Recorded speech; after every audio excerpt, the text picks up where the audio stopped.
Dear Mom and Dad, dear sister, dear brother, dear loved one, I know that you believe in God, and I do not. You fear that hell awaits the non-believer, but I will not. You accept the Bible as true, but I cannot.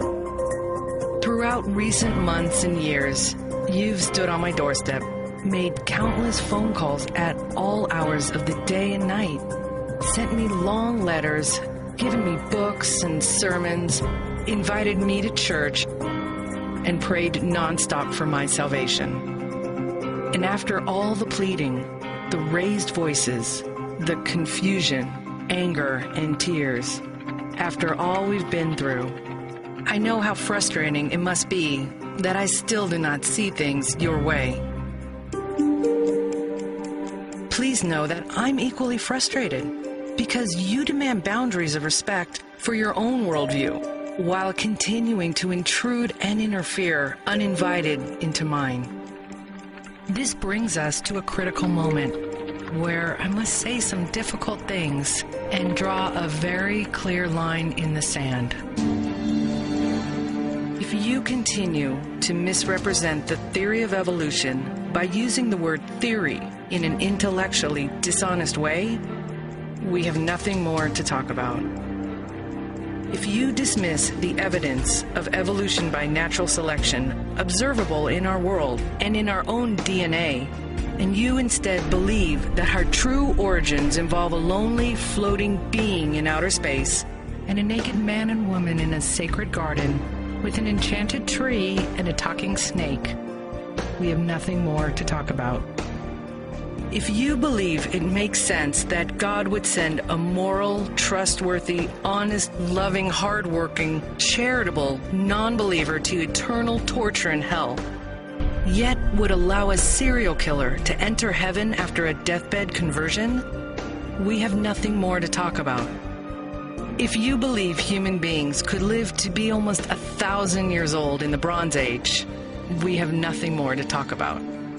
If you believe that a church, God's house, should ever need to buy an insurance policy against disaster, we have nothing more to talk about.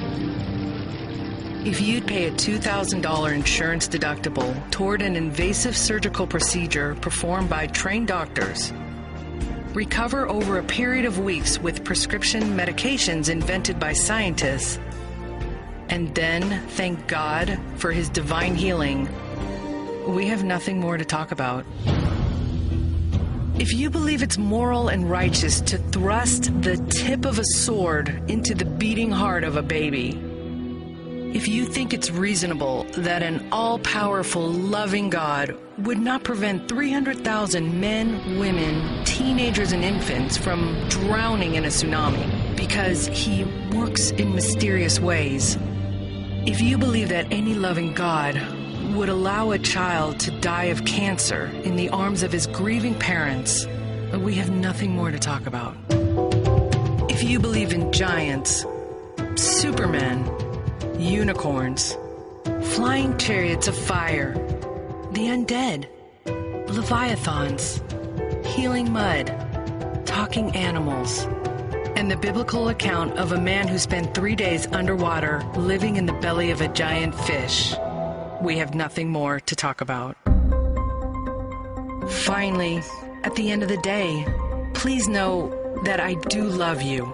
But after all these unbelievable stories have been brought to light, if you still believe the burden of proof is on me, that my position is the unreasonable one,